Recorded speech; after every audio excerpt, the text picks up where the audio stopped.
মঞ্চ থেকে মন্ত্রিত্ব একসঙ্গে সবটা অবলীলায় সামলান ব্রাত্য বসু। তবে আরেকটা ময়ের প্রতি দমদমের তৃণমূল প্রার্থীর ভালোবাসা অদম্য। সেটা হলো মাছ। সামনেই ভোট, প্রচারে দম ফেলার ফুরসত নেই। এখন খাওয়াটা বিলাসিতা নয়, বরং শরীর সুস্থ রাখাটাই প্রধান।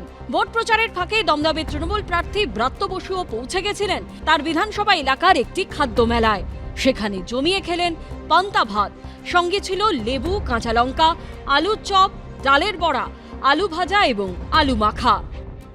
ব্যবসা গরম পড়েছে এবং এটা এক ধরনের শান্তি দিচ্ছে। এই পান্তাটার জন্য আমি গত 2 সপ্তাহ ধরে ওদের খোঁচাচ্ছি যে কবে হবে কবে হবে কবে হবে। বছরে একবারে খাওয়া হয়, বাড়িতে একবার, মাঝে মাঝে আমরা বানানোর চেষ্টা করে দেখেছি, সেটা করে জুত হয়নি। হ্যাঁ, তো এই পান্তাটার জন্য আমি সত্যি অপেক্ষা করি। এমনিতে খাদ্য রসিক বলে পরিচিত, অনেক প্রাণীর মাংস চেখে দেখেছেন। পছন্দ করেন যে কোনো বাটা খেতে। লাউয়ের খোসা বাটা, হ্যাঁ, এইগুলো খুব পছন্দ করি।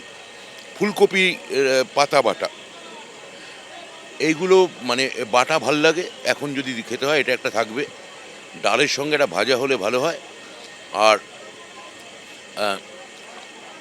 আগে যেমন ইলিশ, বর্ষাকাল ইলিশ খাবো, এখনও খাই, কিন্তু ইলিশের সঙ্গে কাতলার প্রেমটা আমার একটু কম ছিল।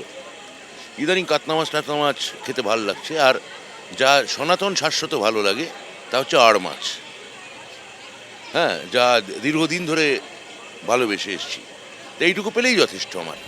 পুষ্টিবিদরা বলছেন ভাতে থাকে ক্যালোরি, শরীরে প্রোটিনের যোগান দেয় ডাল, ডালে থাকে আয়রন এবং প্রচুর ফাইবার, শাকসবজিতে থাকে ভিটামিন, খনিজ পদার্থ ও ফাইবার, মাছে থাকে ভিটামিন এ এবং বিপুল পরিমাণে ক্যালসিয়াম এবং ক্যালোরি।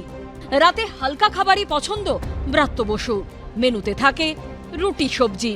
অরিত্রিক ভট্টাচার্য, এবিপি আনন্দ, কলকাতা।